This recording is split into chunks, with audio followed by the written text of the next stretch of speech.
Hello and welcome to Timeless Tuesday. Today we join Gulliver's travels in his voyage to Lilliput. Chapter 1. The author gives some account of himself and his family, his first inducements to travel. He is shipwrecked and swims for his life, gets safe ashore in the country of Lilliput, is made a prisoner and carried up the country. My father had a small estate in Nottinghamshire. I was the third of 5 sons. He sent me to Emmanuel College in Cambridge at 14 years old, where I resided 3 years and applied myself close to my studies, but the charge of maintaining me, although I had a very scanty allowance, being too great for a narrow fortune, I was bound apprentice to Mr. James Bates, an eminent surgeon in London, with whom I continued 4 years, and my father now and then sending me small sums of money. I laid them out in learning navigation and other parts of the mathematics useful to those who intend to travel, as I always believed it would be, some time or other, my fortune to do. When I left Mr. Bates, I went down to my father, where, by the assistance of him and my Uncle John and some other relations, I got £40, and a promise of £30 a year to maintain me at Leyden.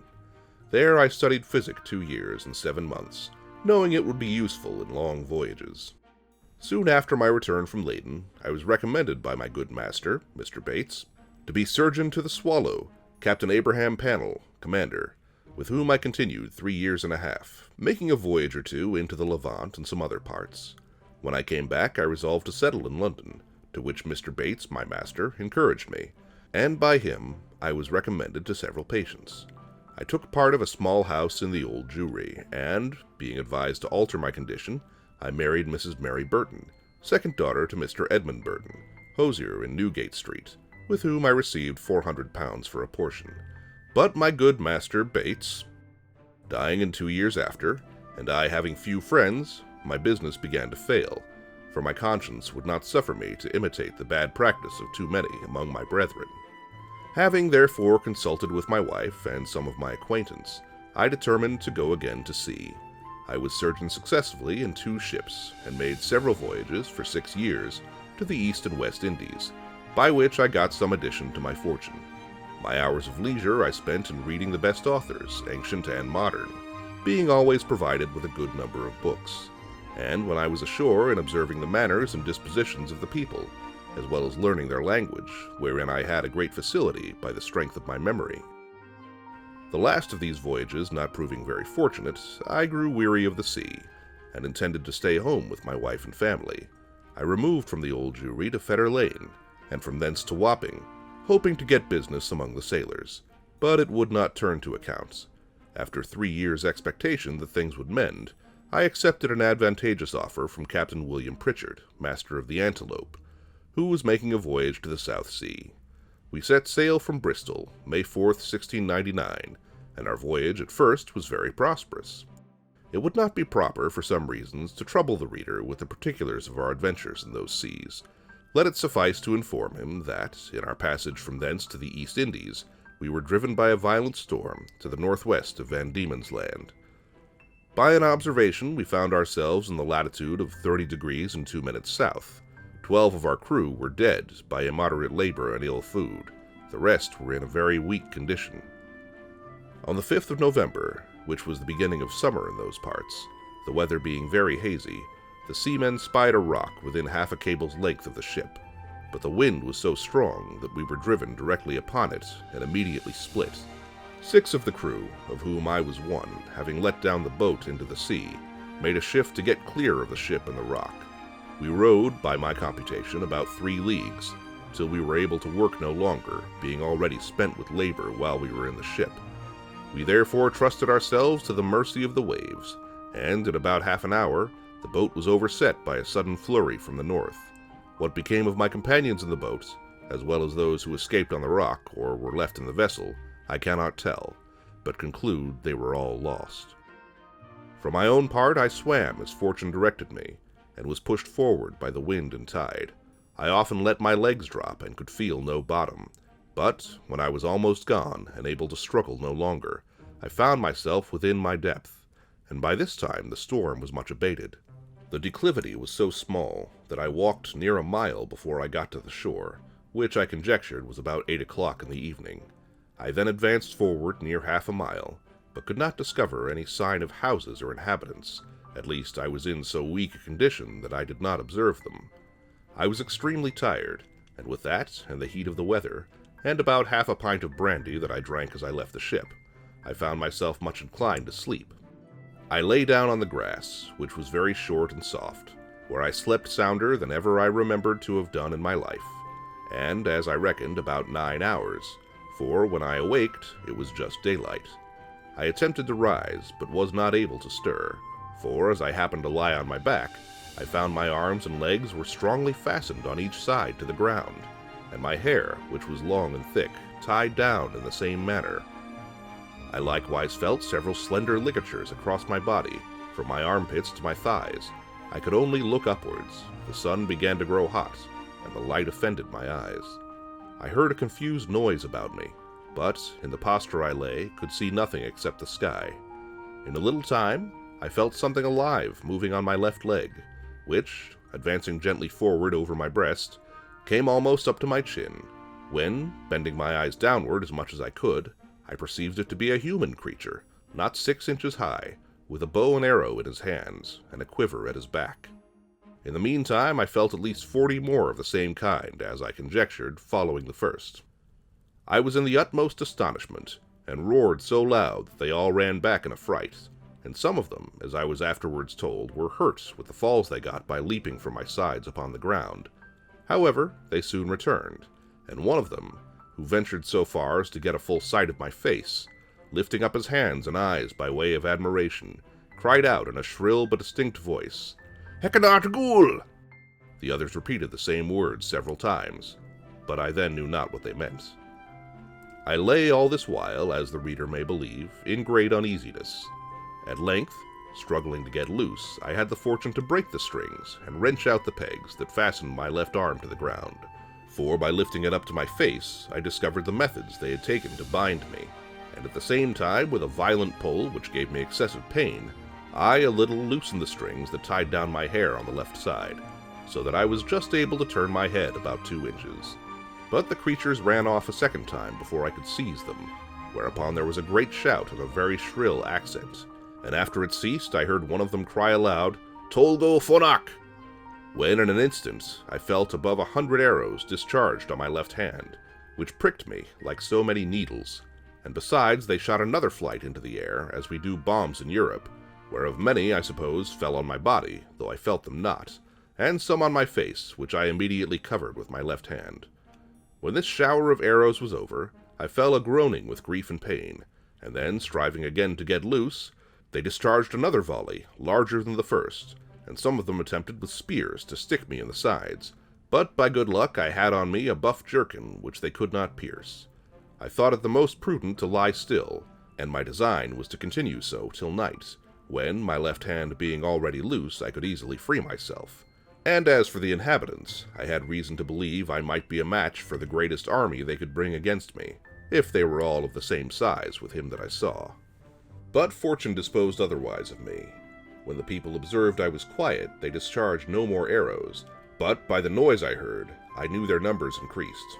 And about 4 yards from me, over against my right ear, I heard a knocking for above an hour, like that of people at work, when, turning my head that way, as well as the pegs and strings would permit me, I saw a stage erected, about 1.5 feet from the ground, capable of holding 4 of the inhabitants, with 2 or 3 ladders to mount it, from whence one of them, who seemed to be a person of quality, made a long speech, whereof I understood not 1 syllable. But I should have mentioned that before the principal person began his oration, he cried out 3 times, "Langro Deblusan!" These words and the former were afterwards repeated and explained to me, whereupon immediately about 50 of the inhabitants came and cut the strings that fastened the left side of my head, which gave me the liberty of turning it to the right, and of observing the person and gesture of him that was to speak. He appeared to be of a middle age, and taller than any of the other 3 who attended him, whereof one was a page that held up his train, and seemed to be somewhat longer than my middle finger. The other 2 stood one on each side to support him. He acted every part of an orator, and I could observe many periods of threatenings, and others of promises, pity, and kindness. I answered in a few words, but in the most submissive manner, lifting up my left hand and both my eyes to the sun, as calling him for a witness, and being almost famished with hunger, having not eaten a morsel for some hours before I left the ship, I found the demands of nature so strong upon me that I could not forbear showing my impatience, perhaps against the strict rules of decency, by putting my finger frequently to my mouth, to signify that I wanted food. The Hergo, for so they call a great lord as I afterwards learned, understood me very well.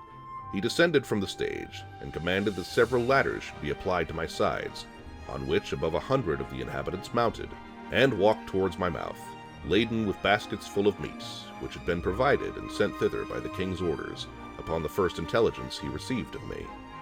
I observed there was the flesh of several animals, but could not distinguish them by the taste. There were shoulders, legs, and loins, shaped like those of mutton, and very well dressed, but smaller than the wings of a lark.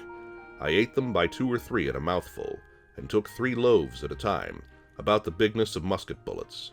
They supplied me as they could, showing 1,000 marks of wonder and astonishment at my bulk and appetite. I then made another sign that I wanted drink. They found, by my eating, that a small quantity would not suffice me, and, being a most ingenious people, they slung up with great dexterity one of their largest hogsheads, then rolled it towards my hand, and beat out the top. I drank it off at a draught, which I might well do, for it did not hold half a pint, and tasted like a small wine of Burgundy, but much more delicious. They brought me a second hogshead, which I drank in the same manner, and made signs for more, but they had none to give me. When I had performed these wonders, they shouted for joy, and danced upon my breast, repeating several times, as they did at first, Hecana de Gul. They made me a sign that I should throw down the 2 hogsheads, but first warning the people below to stand out of the way, crying aloud, Borak Navola! And when they saw the vessels in the air, there was a universal shout of Hecana de Gul. I confess I was often tempted, while they were passing backwards and forwards on my body, to seize 40 or 50 of the first that came in my reach, and dash them against the ground. But the remembrance of what I had felt, which probably might not be the worst they could do, and the promise of honor I made them, for so I interpreted my submissive behavior, soon drove out those imaginations. Besides, I now considered myself as bound, by the laws of hospitality, to a people who had treated me with so much expense and magnificence. However, in my thoughts I could not sufficiently wonder at the intrepidity of these diminutive mortals, who durst venture to mount and walk upon my body, while one of my hands was at liberty, without trembling at the very sight of so prodigious a creature as I must appear to them. After some time, when they observed that I made no more demands for meat, there appeared before me a person of high rank from his imperial majesty. His excellency, having mounted on the small of my right leg, advanced forwards up to my face, with about a dozen of his retinue, and, producing his credentials under the signet royal, which he applied close to my eyes, spoke about 10 minutes, without any signs of anger, but with a kind of determinate resolution, often pointing forwards, which, as I afterwards found, was towards the capital city, about half a mile distant, whither it was agreed by his majesty and council that I must be conveyed. I answered in few words, but to no purpose, and made a sign with my hand that was loose, putting it to the other, but over his excellency's head, for fear of hurting him or his train, and then to my own head and body, to signify that I desired my liberty. It appeared that he understood me well enough, for he shook his head by way of disapprobation, and held his hand in a posture to show that I must be carried as a prisoner. However, he made other signs, to let me understand that I should have meat and drink enough, and very good treatment, whereupon I once more thought of attempting to break my bonds, but again when I felt the smart of their arrows upon my face and hands, which were all in blisters, and many of the darts still sticking in them, and observing likewise that the number of my enemies increased, I gave tokens to let them know that they might do with me what they pleased. Upon this the Hergo and his train withdrew, with much civility and cheerful countenances. Soon after I heard a general shout, with frequent repetitions of the words Peplum Salan, and I felt great numbers of people on my left side, relaxing the cords to such a degree that I was able to turn upon my right, and to get a little ease. But before this they had daubed my face and both my hands with a sort of ointment very pleasant to the smell, which in a few minutes removed all the smart of their arrows. These circumstances, added to the refreshment I had received by their victuals and drink, which were very nourishing, disposed me to sleep. I slept about 8 hours, as I was afterwards assured, and it was no wonder, for the physicians, by the emperor's order, had mingled a sleepy potion in the hogsheads of wine. It seems that, upon the first moment I was discovered sleeping on the ground after my landing, the Emperor had early notice of it, by an express, and determined in council that I should be tied in the manner I have related, which was done in the night while I slept, that plenty of meat and drink should be sent to me, and a machine prepared to carry me to the capital city. This resolution perhaps may appear very bold and dangerous, and I am confident would not be imitated by any prince in Europe on the like occasion. However, in my opinion, it was extremely prudent as well as generous, for, supposing these people had endeavored to kill me with their spears and arrows while I was asleep, I should certainly have awaked with the first sense of smart, which might so far have aroused my rage and strength as to have enabled me to break the strings wherewith I was tied, after which, as they were not able to make resistance, so they could expect no mercy. These people are most excellent mathematicians, and arrived to a great perfection in mechanics, by the countenance and encouragement of the Emperor, who was a renowned patron of learning. The prince hath several great machines fixed on wheels for the carriage of trees and other great weights. He often builds his largest men of war, whereof some are 9 feet long, in the woods where the timber grows, and has them carried on these engines 300 or 400 yards to the sea. 500 carpenters and engineers were immediately set to work to prepare the greatest engine they had. It was a frame of wood, raised 3 inches from the ground, about 7 feet long and 4 wide, moving upon 22 wheels. The shout I heard was upon the arrival of this engine, which, it seems, set out in 4 hours after my landing. It was brought parallel to me as I lay, but the principal difficulty was to raise and place me in this vehicle. 80 poles, each of 1 foot high, were erected for this purpose, and very strong cords, of the bigness of pack thread, were fastened by hooks to many bandages, which the workmen had girt round my neck, my hands, my body, and my legs. 900 of the strongest men were employed to draw up these cords by many pulleys fastened on poles, and thus, in less than 3 hours, I was raised and slung into the engine and tied fast. All this I was told, for while the whole operation was performing, I lay in a profound sleep, by the force of that soporiferous medicine infused into my liquor. 1,500 of the Emperor's largest horses, each about 4 inches and a half high, were employed to draw me towards the metropolis, which, as I said, was half a mile distant. About 4 hours after we began our journey, I awaked by a very ridiculous accident, for, the carriage being stopped a while to adjust something that was out of order, 2 or 3 of the young natives had the curiosity to see how I looked when I was asleep. They climbed up into the engine, and advancing very softly to my face, one of them, an officer in the guards, put the sharp end of his half-pike a good way up into my left nostril, which tickled my nose like a straw, and made me sneeze violently, whereupon they stole off unperceived, and it was 3 weeks before I knew the cause of my awaking so suddenly. We made a long march the remaining part of the day, and rested at night with 500 guards on each side of me, half with torches and half with bows and arrows, ready to shoot me if I should offer to stir. The next morning at sunrise we continued our march, and arrived within 200 yards of the city gates about noon. The Emperor and all his court came out to meet us, but his great officers would by no means suffer his majesty to endanger his person by mounting on my body. At the place where the carriage stopped, there stood an ancient temple, esteemed to be the largest in the whole kingdom, which, having been polluted some years before by an unnatural murder, was, according to the zeal of those people, looked upon as profane, and therefore had been applied to common use, and all the ornaments and furniture carried away. In this edifice it was determined I should lodge. The great gate fronting to the north was about 4 feet high, and almost 2 feet wide, through which I could easily creep. On each side of the gate was a small window, not above 6 inches from the ground. Into that, on the left side, the king's smith conveyed 411 chains, like those that hang to a lady's watch in Europe, and almost as large, which were locked to my left leg with 36 padlocks. Over against this temple, on the other side of the great highway, at 20 feet distance, there was a turret at least 5 feet high. Here the Emperor ascended, with many principal lords of his court, to have an opportunity of viewing me, as I was told, for I could not see them. It was reckoned that above 100,000 inhabitants came out of the town upon the same errand, and, in spite of my guards, I believe there could not be fewer than 10,000 at several times who mounted my body by the help of ladders.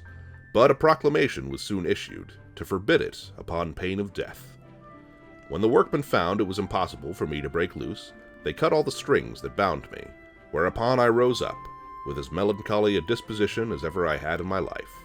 But the noise and astonishment of the people at seeing me rise and walk are not to be expressed.